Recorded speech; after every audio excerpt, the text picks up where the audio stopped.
Aujourd'hui se lève l'aube d'un nouvel âge, né de la découverte et de l'utilisation de la plus puissante source d'énergie de l'histoire du monde, l'énergie qui peut être dégagée à partir de l'atome. Salut, c'est Thomas Rozek.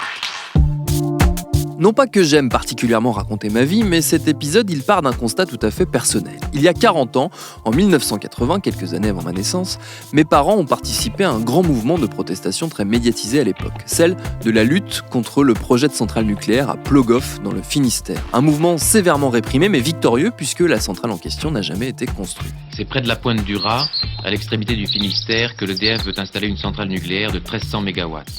Le projet, connu depuis 4 ans, fait contre lui la quasi-unanimité des habitants de la région. Une région habitée depuis des siècles par les plus acharnés des pêcheurs, les plus courageux des marins, les plus obstinés des Bretons.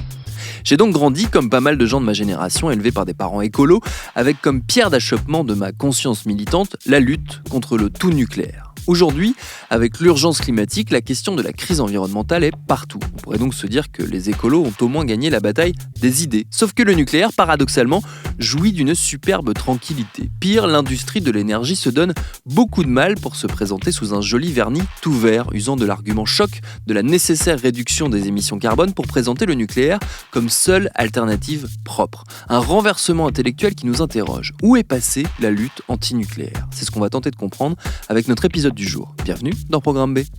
Et j'ai quand même interrogé les gens du lobby du nucléaire en me disant, est-ce que le nucléaire en général est rassurant ? Commençons avec un premier pro du secteur. Pourquoi voulez-vous être rassuré ? Parce que c'est flippant un peu, non ?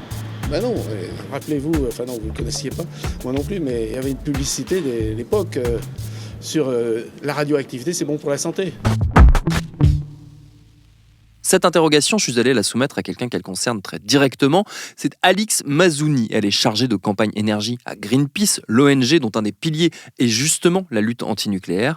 Je lui ai fait part de ce sentiment d'incompréhension que j'évoquais au tout début de l'épisode et je lui ai demandé si au sein de son organisation, on le ressentait aussi. Effectivement, pour nous, le mouvement climat, les plus de 30 ans, on va dire, on a grandi avec un mouvement écologiste qui ensuite a créé un mouvement de lutte contre le réchauffement climatique. Moi, j'ai commencé par là, j'ai 34 ans et mon premier travail, c'était au réseau Action Climat. Et dans ce cadre-là, effectivement, c'était évident, quoi. On était pour lutter contre les changements climatiques et on était évidemment anti-nucléaire. Ce qui ne s'observe absolument plus dans la nouvelle génération qui est en train d'émerger. Ça ne veut pas dire que c'est définitif. Je pense que c'est aussi un mouvement qui est très très récent. Pour certains, ça fait 6 mois, 1 an qu'ils ont commencé à s'éveiller et réaliser que la crise était sous nos yeux. Donc ça ne veut pas dire que c'est définitif, mais c'est vrai que c'est intéressant comme dynamique, y compris parce que finalement, ce qu'on observe, c'est que plus généralement, le mouvement écologiste c'est un petit peu réduit quelque part. À la fois, on parle de toute la crise et finalement, la façon dont on la théorise, c'est beaucoup autour du CO2 et quelque part uniquement autour du CO2, comme une notion très abstraite, parce qu'il faut décarboner, mais en même temps, on ne s'attaque pas forcément aux secteurs les plus émetteurs, consommateurs d'énergie fossile. Donc, c'est devenu une sorte de notion abstraite où tout est pensé et organisé dans le prisme du CO2. Donc, typiquement, en tant qu'association qui lutte contre le nucléaire, on est disqualifié parce que nous, on considère que le nucléaire n'est pas une solution alors qu'il n'émet pas beaucoup de CO2. En plus, ce qui vient alimenter tout ça, c'est quelque part la communication de l'industrie nucléaire qui est très axée maintenant sur l'énergie verte, le fait qu'il serait justement une forme de voie de recours pour éviter la catastrophe climatique. Quelque part, moi, j'ai la sensation qu'on est passé de l'atome ou la bougie, qui était un petit peu le slogan des pro-nucléaires il y a 30 ans, à l'atome ou le charbon. Oui, l'atome ou le charbon, en plus, c'est quelque part souvent une fake news parce que, justement, on raconte des vieilles histoires. L'exemple comme quoi l'Allemagne, parce qu'elle a fermé des centrales nucléaires, aurait rouvert tout un tas de centrales à charbon. C'est devenu un peu une sorte de mythe qui permet effectivement de raconter très facilement cette histoire qu'on n'a pas d'autre choix que de faire du nucléaire. Et effectivement, le débat est construit comme ça. Et même, c'est ça. C'est soit on fait du nucléaire, soit on pollue la planète. Et c'est intéressant parce que le glissement sémantique, il est même plus fort que ça. Comme vous disiez, c'est pas simplement qu'on est passé de la lutte contre les changements climatiques au sens large à une lutte contre le CO2, mais carrément un glissement de tout ce qui est bas carbone et vert. C'est quand même un glissement grave, parce qu'on peut être bas carbone et polluer la planète par d'autres moyens. Et c'est effectivement une communication orchestrée par la filière nucléaire. On la voit très clairement au niveau européen. Depuis quelque temps, il y a une négociation en cours sur qu'est-ce qu'un investissement vert qui est très fortement lobbyé par l'industrie nucléaire européenne et française. Mais c'est aussi pour nous une communication de la part du gouvernement. Enfin, c'est-à-dire qu'il y a vraiment, suite à l'élection d'Emmanuel Macron, un moment où ce glissement s'est opéré, s'est inscrit, où on a expliqué aux Français que si on voulait fermer nos centrales à charbon, alors on ne pouvait pas faire autrement que de prolonger la durée de vie des réacteurs nucléaires. Et le débat a été positionné comme ça, non seulement par Emmanuel Macron lui-même, mais aussi par Nicolas Hulot. Alors, à tort ou à raison, je ne sais pas s'il a compris ce qu'il crée en disant ça. Je m'en rappelle très bien, c'était en novembre 2017. Et en fait, à partir de là, on a vraiment senti le glissement s'opérer, qui effectivement aussi s'est vu à résonner dans le mouvement climat, le jeune mouvement climat. Comment est-ce qu'on ramène la question nucléaire, dès lors, dans ce mouvement climat qui est désormais très fort ? Alors déjà, on le rajeunit parce qu'effectivement, il souffre d'un certain vieillissement. À l'image des centrales nucléaires, finalement, il est même plus âgé que les centrales nucléaires parce que voilà, il s'est créé quand même dans les années 50-60, donc ça fait un bail. Ce qui peut expliquer aussi qu'il ne soit pas considéré comme très sexy aujourd'hui, justement. Beaucoup de têtes grises qui sont très nécessaires parce que l'expertise et l'histoire, elle est là. C'est quand on leur parle qu'on comprend en fait l'ampleur du lobby.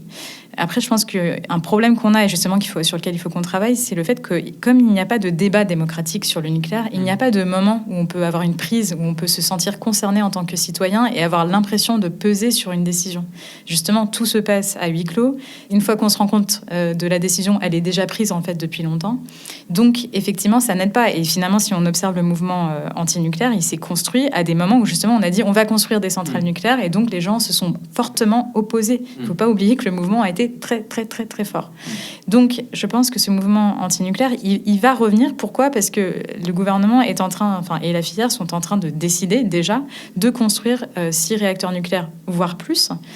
Donc des nouveaux EPR de Flamanville pour remplacer les vieux réacteurs. Et donc autour de ça, je pense qu'il va y avoir une mobilisation parce que là, ça commence à devenir très gros, trop gros un peu pour passer inaperçu parce qu'on sait aujourd'hui qu'il est possible de faire son nucléaire à long terme, à moyen terme. D'ici 2050, on peut produire une électricité 100% renouvelable.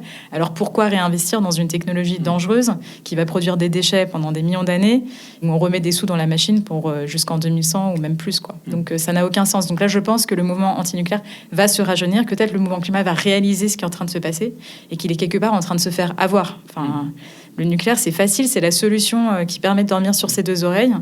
On a peur du changement climatique, on nous propose quelque chose clé en main que la France fait déjà. C'est pas génial. Mais est-ce que justement le fait que malgré ces mouvements qui ont parfois été massifs, je pense à Plogoff qui était il y a 40 ans cette année, malgré la puissance parfois de ces mouvements, le fait que la France se soit essentiellement reposée sur le nucléaire et donc n'ait pas été finalement gênée dans cette trajectoire-là plus que ça par ce mouvement, ça n'explique pas le fait que le gouvernement se dit finalement ça ne rencontrera qu'assez peu d'opposition, alors une opposition très faible qui n'empêchera pas les plans. Oui, bien sûr, je pense qu'ils parient là-dessus. C'est qu'ils se disent on a endormi la France pendant 50 ans, il n'y a pas de raison que ça s'arrête. Donc effectivement, c'est un défi à relever. Après, la conscience autour des déchets nucléaires, je trouve qu'elle a... Voilà, cette question, par exemple, elle n'était pas posée il y a 40 ans. Enfin, plutôt, elle a été très rapidement évacuée. Là, elle va se poser de manière très aiguë parce que les sites de stockage, ils arrivent à saturation. Donc, il va falloir trouver des nouveaux endroits pour mettre des déchets nucléaires. Pour certains, particulièrement dangereux. Le site de Cigéo, on peut déjà partir du principe qu'il est sous-évalué, donc il va falloir l'agrandir ou en faire un autre ailleurs. Et donc toutes ces questions-là, elles vont commencer à devenir très concrètes pour la population. Donc je pense que le moment où la question des déchets devient plus visible, plus palpable et aussi plus coûteuse, parce que ça coûte de l'argent aux Français, on ne s'en rend pas compte, potentiellement ça, plus les EPR, ça va commencer à peser dans la balance. Et puis évidemment, il y a aussi les solutions qui se développent, quoi. Donc les renouvelables, on commence à faire leurs preuves de plus en plus. La maîtrise de l'énergie, c'est-à-dire tout ce qui est sobriété, lutter contre le gaspillage d'énergie, tout ça, c'est des sujets qui vont commencer à prendre de l'ampleur parce qu'on commence à toucher au portefeuille des Français. Donc, dans ce contexte où on voit les alternatives se dessiner et tous les problèmes liés au nucléaire devenir de plus en plus évidents, j'ai pas parlé de l'EPR de Flamanville parce que lui, il fait déjà sa propre anti-publicité. Voilà, je pense que ça va peut-être, les termes du débat vont peut-être aussi se clarifier, mais à condition que la décision ne soit pas prise dans le dos des Français, parce que c'est exactement ce qui est en train de se passer. Donc, espérons aussi que ça ce soit un petit peu un réveil.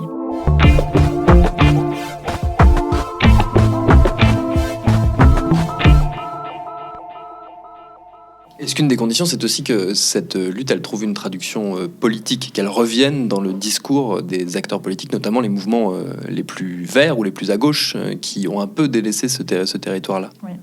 Mais Politiquement, depuis toujours, il n'y a quand même pas eu beaucoup d'antinucléaires en politique. Enfin, je veux dire, il n'y a pas vraiment eu... Enfin, pour moi, en tout cas, il n'y a pas un clivage gauche-droite, historiquement. Le Parti socialiste n'a jamais été fondamentalement antinucléaire, voire pour certains très pro-nucléaire. Donc, effectivement, je pense que la question va revenir... Je suis pas sûre qu'elle revienne genre pour ou contre le nucléaire, mais plutôt vers quel modèle énergétique on va se diriger en fait. Est-ce qu'elle va décentraliser l'énergie? Est-ce qu'on veut que les citoyens aient la main? Enfin, c'est plus, je pense, sous cet angle-là que vont se jouer les choses, parce qu'on voit bien qu'il y a un mouvement très très fort vis-à-vis de l'autoconsommation, de pouvoir produire sa propre énergie. C'est pas possible de produire sa propre énergie nucléaire. Les gens commencent à être révoltés par des bâtiments vieillissants, des passoires, comme on les appelle, des passoires thermiques, contre lesquelles le gouvernement ne fait rien. Donc les gens payent leur électricité à un prix fou. Donc je pense qu'elle va se poser autrement, mais finalement ça va revenir en politique par la petite porte, parce qu'on peut pas faire autrement. Et puis y compris, de toute manière, nos centrales nucléaires, elles vieillissent, donc à un moment donné, il va falloir prendre une décision de où est-ce qu'on met l'argent des Français, dans quoi est-ce qu'on choisit d'investir. Et donc tous les partis politiques vont être obligés de se positionner vis-à-vis de ça. Oui, la question du démantèlement, c'est quelque chose qui est toujours assez étonnant de voir à quel point ça reste un impensé. Je reste sur l'exemple de la Bretagne, qui est la région que je connais le mieux. Outre Plogoff, il y a l'exemple de Brennilis, qui est une centrale qui est démantelée depuis des dizaines d'années, et dont ça reste un espèce de trou noir, dont on ne sait pas exactement ce qui se passe. Comment est-ce que les associations peuvent justement essayer de trouver des réponses et de trouver des informations, même ne serait-ce que sur ce qui est en train de se passer sur ces centrales vieillissantes ou fermées? Sur le démantèlement, c'est hyper intéressant parce qu'effectivement, ça rejoint un peu la question des déchets. C'est un des impensés de la filière nucléaire. Donc, qu'est-ce qu'on en fait après? Comment on termine tout ça? En fait, on n'a pas du tout prévu la fin. On a vraiment fait décoller un avion sans avoir construit la piste d'atterrissage. Et en fait, on se rend compte aujourd'hui qu'il n'est pas possible de la construire. Et sur le démantèlement, effectivement, les premiers cas de démantèlement, ça montre bien que c'est du gros n'importe quoi. Ce qu'on observe aussi, ce qui va devenir un gros enjeu politique, c'est que EDF n'a pas intérêt à démanteler parce que ça coûte très très cher. Donc, tant que c'est très très loin dans le temps, c'est comptablement des petites sommes. Ça ne leur demande pas physiquement de mettre beaucoup d'argent de côté. Donc elle va devenir assez importante, cette question. Et justement, le cas va se poser aussi très sérieusement sur Fessenheim, où là, pour le coup, c'est très clair et net qu'il n'y a pas de problème technique lié au démantèlement, parce que jusqu'à maintenant, c'était un des arguments. On ne sait pas faire. Les acteurs du nucléaire ont été très clairs sur le fait que c'est faisable et qu'il faut le faire vite. Maintenant, EDF va essayer de jouer la montre, et je pense que c'est très important. Enfin, il faut que les citoyens s'emparent de cette question, parce que si on laisse traîner le cas de Fessenheim, il y a encore 57 réacteurs derrière qui sont dans la même situation dans les 10 ou 20 prochaines années.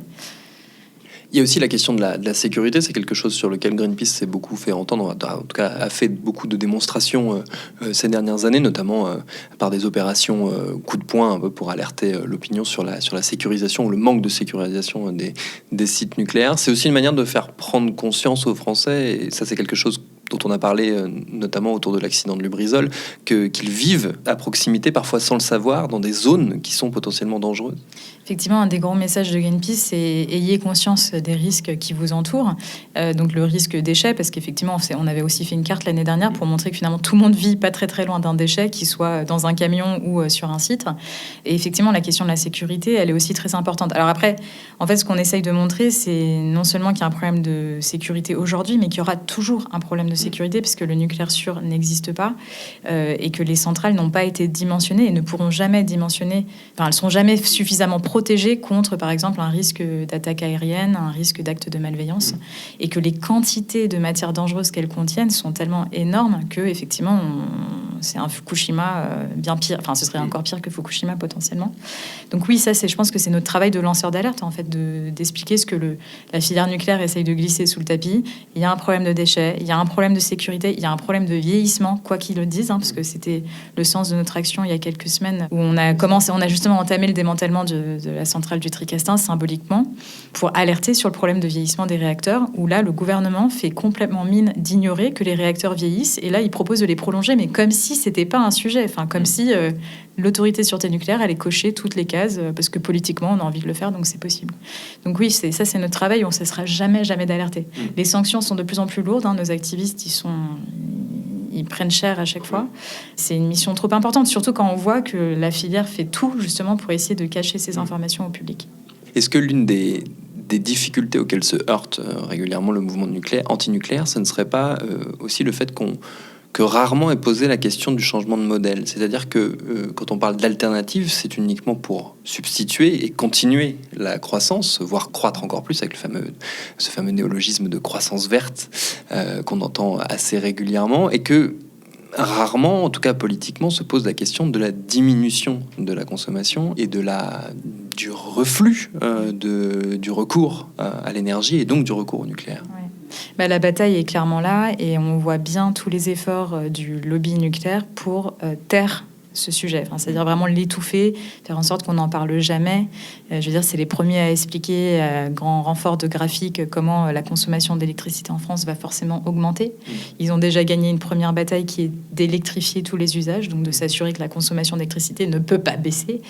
Ceci étant dit, même dans un contexte où on électrifie, on voit bien qu'on peut stabiliser, voire réduire la consommation d'électricité. Donc ça, c'est intéressant parce que ça montre bien le potentiel qu'on a quand même en réduisant la consommation. Et quand même, je trouve que les choses sont en train de bouger dans le bon sens. C'est-à-dire que même des acteurs un peu institutionnels, que je ne nommerai pas ici, mais qui traditionnellement ne sont pas très sobriété et décroissance, en fait, de fait, commencent à porter un discours qui dit le meilleur moyen d'optimiser notre système électrique, c'est quand même de réduire la consommation, de la rendre la plus pilotable possible, la plus flexible possible.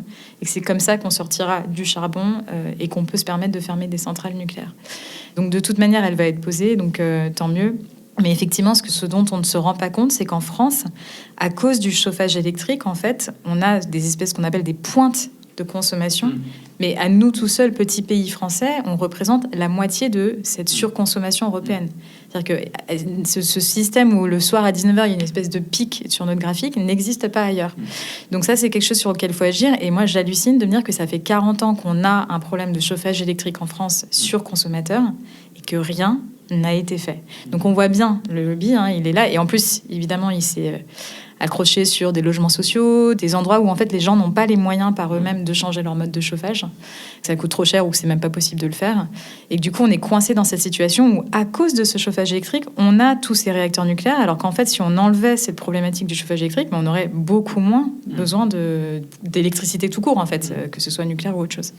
Est-ce que quelque part la surnucléarisation française, le fait qu'on soit un pays extrêmement dépendant du nucléaire, quasiment un cas unique au monde, en tout cas un cas très emblématique dans le monde, peut paradoxalement servir la lutte antinucléaire en faisant de la France un fer de lance de cette lutte? Vu que le problème se pose principalement chez nous, est-ce que la réponse ne va pas principalement venir des militants français? C'est une excellente question, c'est un rêve. À ce stade, je dirais quand même un fantasme, parce qu'on est très très très loin du compte. Enfin, je veux dire, c'est vraiment le pot de fer contre le pot de terre, quoi. C'est-à-dire que nos moyens sont très très limités et qu'il y a une telle collusion entre le pouvoir politique et ce lobby industriel que c'est difficile d'imaginer qu'on puisse le faire. Après, effectivement, de toute manière, ce qui est intéressant, c'est qu'on se rend compte aussi, je digresse en parlant, mais c'est que ce qui est une situation très franco-française risque de s'étendre dans d'autres pays, parce que le seul moyen pour que le lobby nucléaire français survive, c'est qu'il devienne européen. C'est-à-dire qu'il arrive à vendre ses centrales nucléaires ailleurs qu'en France. Sinon, ça ne tient pas la route. Et donc, on est en train d'observer des mouvements, des pressions dans d'autres pays européens pour justement construire des centrales nucléaires supplémentaires. Donc pour l'instant, on est sur une bataille franco-française. On est effectivement le pays le plus nucléarisé. Potentiellement, ça va être une bataille européenne, puisqu'on voit, encore une fois, se dessiner les mêmes dynamiques. En fait, c'est marrant, c'est les mêmes éléments de langage, les mêmes discours qui sont tenus en Suède, en Pologne, même en Belgique, où ils ont aussi un problème avec leur parc nucléaire. Donc, mais ce sera peut-être plus facile à gagner une fois que ça devient un combat européen, qu'on se rend compte justement que... Parce que quand même, c'est très cocorico ce qui se passe en ce moment. On nous explique que grâce au nucléaire français, on va sauver toute l'Europe du problème du charbon. C'est fou, ça marche, quoi. On a une telle arrogance que ça marche, alors que c'est faux. Mais bref, donc du coup, j'espère justement que le combat va... À un moment donné, il y aura un réveil européen, des jeunes générations européennes qui se disent « Mais attendez, mais où est-ce qu'on va là? Dans quoi est-ce qu'ils veulent nous emmener? Et pour quelles raisons est-ce qu'ils veulent nous emmener là-bas ?» Sachez par ailleurs que cette question du choix du tout nucléaire comme solution miracle divise au sein même de la majorité. Tout récemment, la députée LREM de l'Isère, Marjolaine Meignier, rapporteuse de la commission d'enquête sur les énergies renouvelables, signait une tribune dans Le Monde pour dénoncer l'opacité des choix gouvernementaux en matière de transition énergétique et le manque de transparence autour des faveurs dont bénéficie le nucléaire. Merci à Alix Mazouni pour ses réponses. Programme B, c'est un podcast de Binge Audio préparé par Lauren Bess, réalisé par Mathieu Thévenon.